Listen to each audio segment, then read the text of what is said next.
아멘. 행복한 사람, 행복한 교회 오신 여러분들을 주님의 이름으로 사랑합니다. 옆 사람에게 주님의 이름으로 사랑합니다.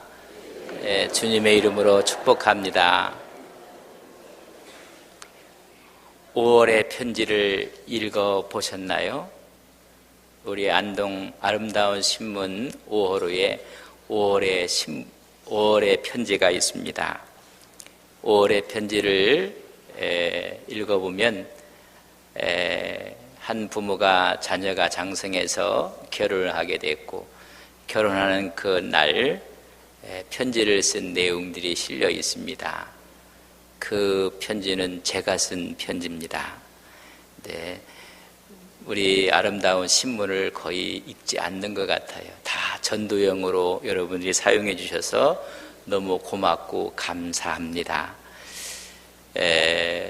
결혼식 날 아침에 한 15분 정도 쭉 썼던 내용을 신문에 올릴 것이라 생각했더라면 좀 잘 쓸 걸, 그런 생각도 해보지만 마음 가는 대로 붓 가는 대로 글을 쓴 것을, 5월은 가정의 달이고 어린이날이 있고 부모의 어버이날이 있고 또 성년의 날이 있고 또 부부의 날, 스승의 날, 이런 복합적인 5월 가정의 달을 맞이해서 한번 우리 부교육자들이 그것도 괜찮을 것 같습니다. 그래서 글을 읽게 되었을 때 알곡 같은 신앙인들이 됐으면 좋겠다. 그래서 3가지를 권했던 것이 있습니다. 첫째는 신앙생활을 제우선으로 했으면 좋겠다. 신앙생활의 우선은 첫째는 예배다. 그렇게 글을 썼습니다. 두 번째는 주의 종들에게 순종하고 존경했으면 좋겠다. 내가 목사의 아들이다. 그렇게 두 번째 썼습니다. 세 번째는 늘 기도하며 말씀을 묵상했으면 좋겠다. 그 외에는 건강을 챙기기 위해서 운동도 하거라. 이렇게 글을 썼습니다. 이 세상 살면서 정말 알곡처럼 하나님의 자녀로 살아가는 그런 축복된 믿음의 역사가 우리 온 성도들 마음속에 있기를 주님의 이름으로 간절히 바랍니다. 오늘에 있는 말씀은 하나님 나라, 천국에 대한 설명을 해주고 있습니다. 오늘 가라지 비유는 씨 뿌리는 비유의 연속된 내용이라 볼 수가 있습니다. 길가에 떨어졌고 돌짝밭에 떨어졌고 가시덤불에 씨앗이 떨어졌습니다. 길가에 있어서 새들이 다 집어먹었습니다. 돌밭에 떨어져서 땅이 깊지 아니해서 다 타서 없어지고 말았습니다.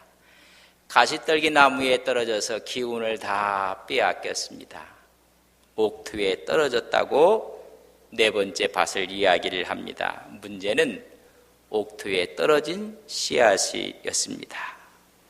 옥토에 떨어진 것으로 다 끝나는 것이 아닙니다. 여러분, 자녀를 낳기 위해서 다 끝나는 것이 아닙니다.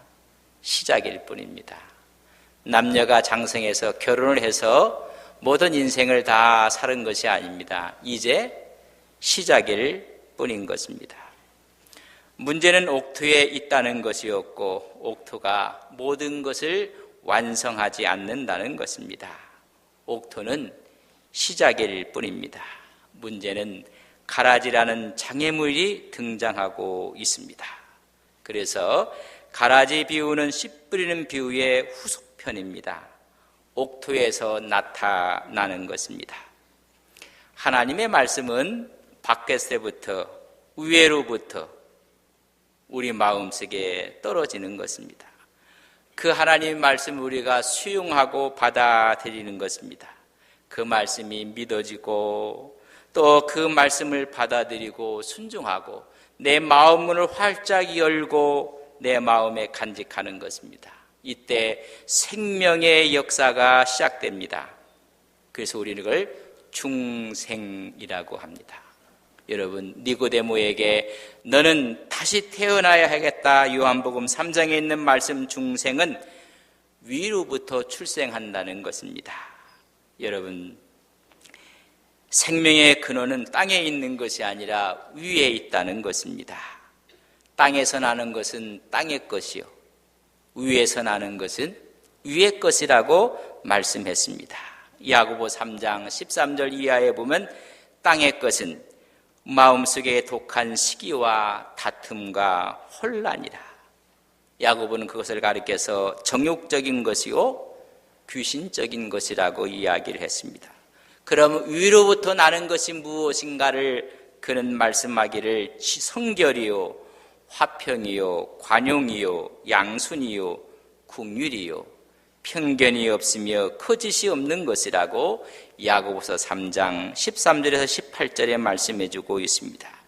그래서 너희들이 위로부터 나는 것은 의의 열매를 맺나니 그것이 화평이라. 여러분, 위로부터 온다는 것입니다. 여러분, 농사는 여러분 땅에서부터 열매가 맺혀진다고 생각을 하지만은 그렇지 않습니다.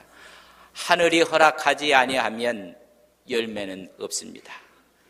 홍수 가지고 가뭄이 들고 여러분 오히려 바람이 심하게 불고 냉해가 오면 농사는 아무것도 없습니다. 위로부터 온다는 것입니다. 그래서 모든 신령한 것들은 위로부터 오느니라. 여러분, 위로부터 옥토에 떨어졌습니다. 근데 문제는 가라지와 함께 자란다는 것입니다. 첫 번째는 오늘 30절에 보면 함께 자라게 두라, 그렇게 말씀해 주고 있습니다. 가라지도 곡식과 함께 자란다는 것입니다. 여러분, 이것이 오늘 우리에게 준 첫 번째 하나님의 말씀입니다. 우리 기독교 역사관을 보면 선과 악이 함께 공존하는 것입니다. 함께 자라는 것입니다. 알곡이 있는가 하면 가라지가 있습니다.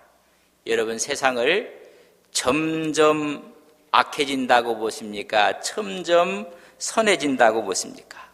이 세상을 점점 밝아진다고 보십니까? 어두워진다고 보십니까? 여러분, 관점의 차이입니다. 밝아진다고 보는 사람들이 있습니다. 낙천적 세계관을 갖고 있는 사람, 모든 것을 긍정으로 보는 사람, 이런 사람들을 유토피아니즘이라고 합니다. 그러나 모든 것을 어둡게 보고 부정적으로 봅니다. 염세적입니다. 패시미즘이라고 이야기합니다. 여러분, 기독교 역사가는 선과 악이 더 분명해진다는 것입니다. 로마서 13장 12절에 보면 성경은 이렇게 우리에게 말씀해 주고 있습니다. 밤이 깊고 낮이 가까웠으니 그러므로 우리가 어둠의 일을 벗고 빛의 갑옷을 입자. 어둠의 옷이 있고 빛의 갑옷이 있음을 말씀해 주고 있습니다. 악은 점점 더 악해지고 선은 점점 더 선해진다는 양극화 현상이 일어난다는 것입니다. 사회도 마찬가지. 가진 사람, 갖지 못한 사람, 중간지대가 없어지고 있습니다. 여러분, 악은 악이 더, 선은 선의로 더 극명하게 나타난다는 것입니다. 주님의 재림이 가까울수록 악은 더 악해지고 하나님의 사람들은 더 진실하고 바른 신앙을 보여줘서 알곡과 가라지처럼 된다고 말씀해주고 있는 것입니다. 여러분, 항상 빛과 어둠은 함께합니다. 그것이 오늘의 문제입니다. 여러분, 오늘 본문에 보면 알곡이 자라고 있는가 하면 가라지도 함께 자라고 있다는 것입니다. 둘이 함께 자란다는 것입니다. 알곡만이 아닙니다. 가라지만도 아닙니다. 이 둘은 뿌리도 다르고 근원도 다르고 본질도 다르지만 함께 모여 자란다는 것입니다. 여러분, 그래서 끔찍한 일입니다. 오늘 말씀을 30절까지 읽었지만은 36절부터는 그 말씀에 대한 해석을 예수님이 해주고 있습니다. 제자들이 예수님께 묻습니다. 그 말씀의 뜻이 무엇입니까? 이야기했을 때 이 끔찍한 일에 대해서 원수가 이렇게 하였구나, 그렇게 성경은 말씀해주고 있습니다. 여러분, 그걸 가리켜서 39절에는 마귀라 그렇게 표현을 했습니다. 악한 자는 점점 악해져서 자기 악한 것을 드러내고, 선한 자는 점점 선해져서 그의 선한 열매를 드러낸다는 것입니다. 악한 자가 아무리 위선을 한다 할죠, 선한 척 한다 할지라도 언제나 악이 드러난다는 것입니다. 선한 사람은 악한 사람 틈바구니에서 숨지기고 살져 있지만은, 그러나 때가 되면 반드시 선한 열매가 나타난다고 말씀해주고 있습니다. 첫 번째는 함께 자란다는 것이고, 두 번째는 함께 자람으로 구별이 어렵다는 것입니다. 제자들이 그 말 듣고 뽑아버릴까요? 할 때 29절에 보면 가만두라, 건들지 말라고 합니다. 가라지를 뽑다가 곡식까지 뽑을까 염려하노라. 구별하기가 어렵다는 것입니다. 여러분, 벼와 가라지, 즉 피를 구분하기가 매우 힘듭니다. 피살이 갔다 왔다고 피는 가만히 두고 전부 다 곡식만 다 뽑아버리는 일이 있어. 아예 모르는 사람들은 피살이 온다고 하면 내비두라고 하는 게 훨씬 더 좋습니다. 왜냐하면 가라지가 더 잘 자라거든요.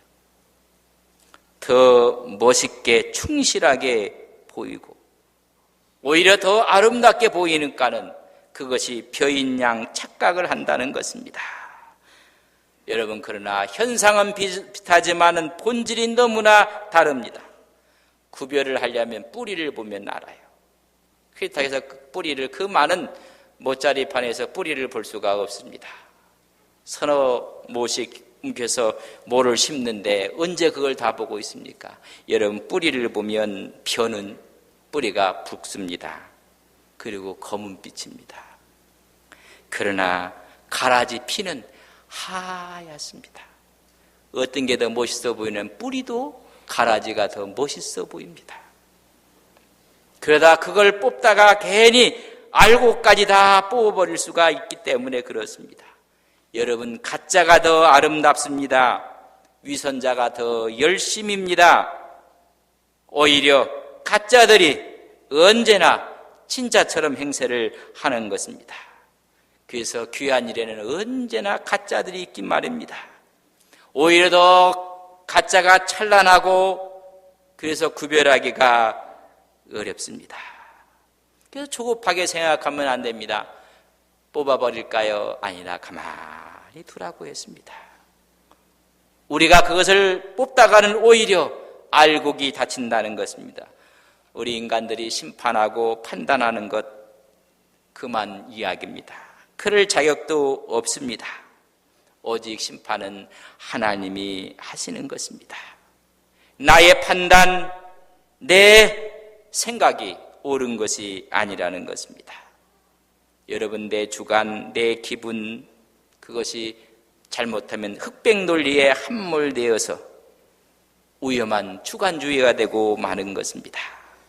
그렇다면 여기서 우리는 질문이 하나 있습니다. 하나님, 왜 가라지와 알곡이 함께 자라야 합니까? 왜 공존하게 하시는 이유가 무엇입니까? 하나님의 능력으로 다 벼락을 쳐서라도 가라지를 치우면 되지 않겠습니까? 라고 이야기할 수가 있습니다. 여러분, 그렇게 하면 이 세상에 남을 사람 한 사람도 없습니다.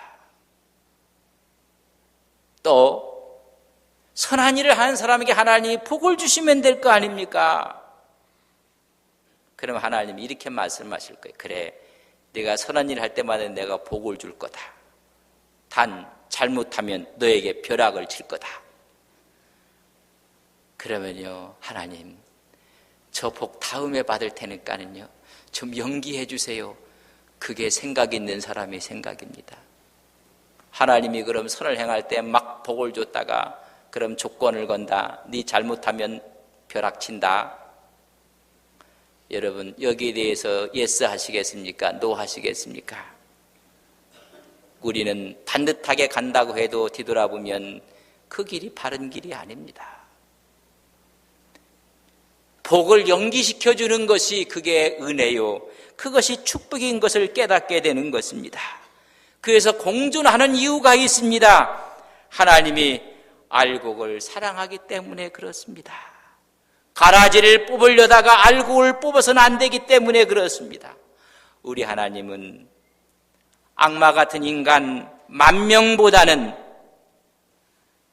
의인 한 사람이 다칠까 봐 더 염려하시는 하나님인 것을 우리는 믿습니다. 그래서 가만두어라. 그래서 내가 사는 이유는요, 옆에 있는 의인 때문에 사는 것입니다. 옆 사람한테 고맙습니다, 감사합니다, 제가 사는 이유입니다. 예수 잘 믿는 사람을 둔 이유 때문에 그렇습니다. 오늘도 의인 때문에 하나님의 일을 연기시키는 것입니다. 지금은 영향을 다 빼앗기고 가라지 때문에 손해를 보고 억울함을 당하고 쓰러진 아픔을 견딘다 할지라도 하나님은 알곡 하나를 다치지 않게 하시기 위해서 참으시는 것이 하나님의 마음이요, 예수님의 마음인 것을 믿습니다. 이런 마음을 소유하시는 우리 믿음의 귀한 종들 되시기를 간절히 바랍니다. 세 번째는 구별하기가 어려운 이런 환경 가운데 이런 과정을 통해서 알곡을 알곡되게 만드신다는 것입니다. 연단하신다는 것입니다. 여러분, 이것을 해석한데 43절에 보면 그때의 의인들은 자기 아버지 나라에서 해와 같이 빛나리라. 해와 같이 빛나게 하기 위해서 이런 과정을 통해서 연단하신다는 것입니다. 가라지와 함께 있다는 것이 괴로운 것입니다. 어려운 일입니다. 힘든 일입니다. 그러나 함께함으로 알곡의 본질이 드러나는 것입니다. 긍정적으로는 유익하게 돼서 악한 자의 틈바구니 속에서 해와 같이 빛난다고 말씀해주고 있습니다. 오히려 더 순수해지고 오히려 하나님의 은혜 가운데 살게 되며 환난을 통해서 지혜를 얻게 되고 다름 아닌 해처럼 빛나게 하시는 하나님의 역사하심이 있는 것입니다. 그래서 함께 부딪히며 살도록 하나님이 허락하신 것입니다. 여러분, 살다 보면 어려움이 있습니다. 근데 곱게만 자란 사람들이 참 어렵습니다. 이런 사람들이 어려우면 자기 목숨을 끊어버리고 맙니다. 온실에서만 자라서 그렇습니다. 고난과 역경을 통해서 자라야 합니다. 자살의 이유를 3가지로 이야기했습니다. 개인 심리적인 이유로 자기 자신을 자책하고 자기가 부당한 대우를 받았다고 생각을 하고 또 상실감에 들어가고 실패로 인한 좌절 때문에 스스로 목숨을 끊는 사람들이 있습니다. 사회 환경적인 의미 때문에 내 가정은 너무나 불행하고 못 살고 수많은 사람들보다 뒤처져 가고 있는 내 성적과 초라한 모습, 사회의 냉대 속에 스스로 목숨을 끊습니다. 정신병리적인 이유도 있습니다. 우울증에 시달린다든지 알코올 중독이 됐다든지 마약 중독이 되고 신체 질병 때문에 목숨을 끊기도 합니다. 여러분, 가라지가 있다는 사실을 깨달을 때 이 사실을 극복해야 됩니다. 매도 맞아봐야 되고 욕도 먹어봐야 되고 배신도 당해봐야 되고 누명도 써봐야 되고 곤욕도 치러보아야 합니다. 이렇게 가라지와 함께 자라면서 해처럼 빛나게 만드시는 하나님의 또 다른 은혜가 있음을 우리는 깨닫습니다. 그런 과정 속에서 지혜로워지고 성장해 가는 것입니다. 요셉은 미움 속에 자랐습니다. 팔려갑니다. 모세는 광야로 쫓겨나갑니다. 다윗은 장인에 의해서 죽음의 고비를 한두 번이 아니었습니다. 다 이런 훈련을 통해서 해처럼 빛나게 만드시는 하나님의 섭리 역사가 있는 것을 우리는 믿습니다. 이제 마지막에는 30절에 보면 추수 때에 내가 추수꾼들에게 말하기를 가라지는 먼저 거두어 불사르게 단위로 묶고 곡식은 모아 내 곡간에 넣으리라. 하나님의 추수가 있다는 것입니다. 하나님의 종말이 있다는 것을 말씀해주고 있습니다. 종말은 하나님의 고난에 있습니다. 하나님의 심판은 정한 시간에 정한 사람에게 정한 장소에서 정한 방법으로 하나님이 하시는 것입니다. 우리는 여기에 대해서 카타부타 말할 자격이 없습니다. 그러나 마지막 종말의 때는 다 드러나게 될 것입니다. 열매로 드러난다는 것입니다. 추수기가 되면 알곡들은 다 고개를 숙여 겸손해졌습니다. 그러나 가라지는 마지막까지 고개를 들고 빳빳합니다. 그래서 뿌리가 다른 결과이기 때문에 그렇습니다. 먼저 잘라서 가라지를 거두어 불에 사르리라고 40절에 예수님께서 해석을 해주고 있습니다. 여러분, 뿌리가 다른 것입니다. 결정적인 시간에 이르면 다 드러나게끔 되어 있습니다. 마지막 천국문 앞에서, 예수님의 심판대 앞에서 여러분, 저 사람은 천국, 저 사람은 지옥 하기 이전에 스스로 제 길을 가게 될 것이라는 것도 아셔야 됩니다. 왜? 마지막 모습이 다 드러났기 때문에 그렇습니다. 드러난 열매가 다르기 때문에 이제는 함께 거할 수가 없는 것입니다. 그래서 알곡은 곡간이로 가라지는 묶어 풀사름을 당하게 되는 것입니다. 거기서 하나님께서 좌우를 가리기 이전에 이미 드러난 그들의 모습으로 말미암아 갈라지게 된다는 것입니다. 오늘은 이 비유를 통해서 두 가지를 얻으셔야 됩니다. 첫째는 종말에 대한 의미입니다. 하나님 앞에 가서 심판받고 그 결과가 나올 것입니다. 천국이요 지옥일 것입니다. 두 번째는 성교적 의미입니다. 왜 가라지를 함께 공존시키십니까? 왜 하나님의 백성들에게 고난을 허락하십니까? 훈련받게 하시고 우리의 불순한 모습들을 다 제거하게 만들고 지혜롭게 하여 꾸준히 알곡으로 성장하기 위한 성교적인 사명이 있습니다. 고로 하나님의 나라의 크고 큰 뜻을 우리는 이해하고 그 믿음을 확장시켜 나가야 합니다. 그러므로 우리는 서로들이지 말아야 됩니다. 불평해서도 안 됩니다. 우리가 당한 그 처지에서 인내하고 바르게 성장하기를 원하시는 것입니다. 이미 하나님의 말씀이 뿌려졌고 이미 싹이 나서 자랍니다. 꽃이 피고 열매를 맺게 될 것입니다. 추수 때에 우리는 하늘 곳간에 가게 될 것입니다. 그때 가라지들 모두 거두어 불사름을 당하게 될 것입니다. 이 말씀을 했을 때 예수님께 묻습니다. 좋은 씨는 뭐고 가라지는 뭡니까? 23장 38절에 예수님께서 해석을 해주고 있습니다. 좋은 씨는 천국의 아들들이며 가라지는 악한 자의 아들이라. 이 악한 자의 아들들이 그럼 어떻게 해서 풀무불에 던져지게 됩니까? 41절에 이렇게 이야기해 주고 있습니다. 인자가 그 천사를 보내리니 그들이 그 나라에서 모든 넘어지게 하는 것과 또 불법을 행하는 자들을 거두어 낼 것이니라. 말씀합니다. 하나님 나라에서 넘어지게 하는 자들이었고 불법을 행하는 자들이었다.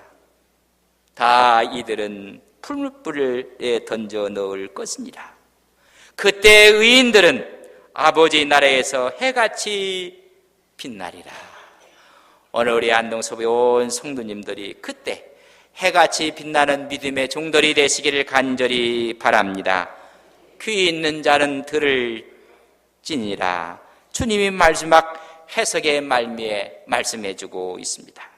우리는 그때에 하나님 아버지 나라에서 해가처럼 빛나는 믿음의 거룩한 종들이 되시기를 주님의 이름으로 간절히 축복합니다.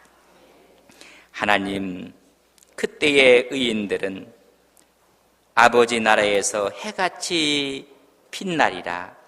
귀 있는 자는 들으라.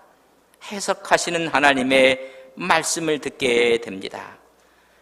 하나님, 씨 뿌리는 비유의 후편 가라지와 곡식에 대한 비유입니다. 하나님, 땅은 옥토였습니다. 그러나 알곡이 아니었던 가라지들이 오히려 함께 자라므로, 그러나 우리 주님께서 말씀하시기를 가만두어라. 마지막까지 함께 자라는 과정 가운데 부딪히며 훈련받으며 지혜를 얻으며 하나님의 성품으로 자라게 해 주셨다가 마지막 가라지를 먼저 거두고 알곡을 거두어 하나님 나라 곳간에 드리는 이 말씀 속에서 우리는 마지막 그때 아버지 나라에서 해같이 빛나는 믿음의 종들이 될 것을 믿습니다. 우리는 예수 그리스도의 피의 공로를 말미암아 의인되어진 하나님의 아들과 딸들입니다. 우리는 알곡들입니다. 하나님 나라에서 해같이 빛나는 거룩한 종들이 되게 하옵소서. 예수님의 이름으로 기도 올리옵나이다. 아멘.